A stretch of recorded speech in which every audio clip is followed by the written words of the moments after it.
Once upon a time, in a small village, lived a husband and wife who had long wished for a child. They lived near a beautiful garden filled with flowers and fresh plants. But the garden was owned by a feared old witch. One day, the wife became pregnant and craved a vegetable called Rapunzel, which grew only in the witch's garden. Each day, she stood at the window, longing for the plant. "If I don't eat that Rapunzel, I might die," she said. Her husband loved her dearly and could not bear to see her suffer. At last, under the cover of night, the husband sneaked into the witch's garden and stole some Rapunzel. His wife ate it eagerly, but the next day she wanted more. Again, the husband returned and stole more. On the third night, however, he was caught by the witch. "How dare you steal from my garden?" she cried with blazing eyes.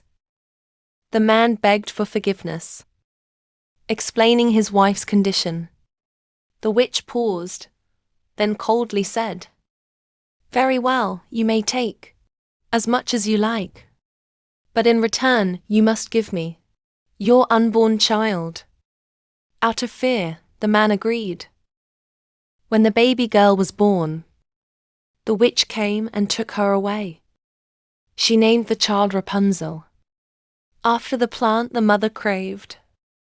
The witch raised her in a hidden place, far from the outside world, treating her as her own possession. When Rapunzel turned 12, the witch locked her in a tall tower deep in the forest.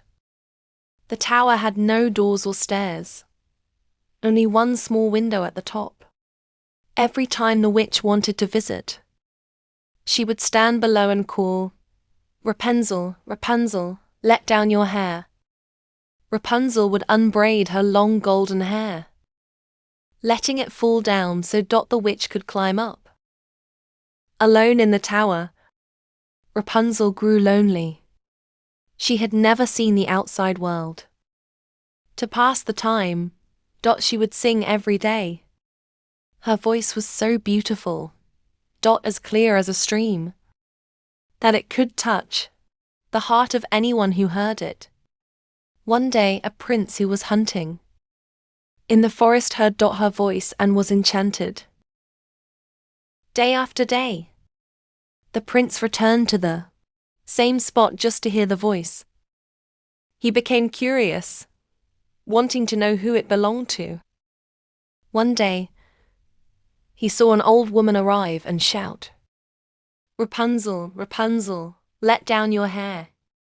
He was amazed as he watched a long braid fall, and the woman climb up the tower. The next day, the prince dared to try the same. He called, "Rapunzel, Rapunzel, let down your hair." Thinking it was the witch, Rapunzel lowered her hair. When the prince appeared at the window, Rapunzel was shocked and scared. But he spoke gently, saying he had heard her singing and wanted to meet her. Over time, they talked and laughed, and they fell in love. From then on, the prince visited her every night to avoid the witch. Rapunzel and the prince made a plan to escape. Since there was no door, the prince brought a piece of silk each night. Rapunzel began weaving the silk into a long rope. Once it was long enough, she would climb down, and they would flee together. One day, Rapunzel accidentally asked the witch, "Why are you heavier than the prince when you climb?" The witch was furious. Realizing Rapunzel had betrayed her, she cut off Rapunzel's hair and banished her to a barren desert far away. That night, the witch waited at the tower with Rapunzel's cut hair. When the prince arrived and called, she let down the braid. The prince climbed up, but instead of Rapunzel, he found the witch. She shouted, "You'll never see Rapunzel again," and pushed him from the window. He fell into thorn bushes and was blinded. Blind and heartbroken, the prince wandered from place to place.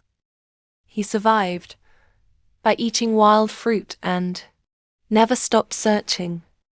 All he had was the memory of Rapunzel's voice, which stayed in his heart. Years later, while wandering through a lonely forest, the prince heard a familiar song. His heart leapt, he followed the voice and finally found Rapunzel, living there with their twin children.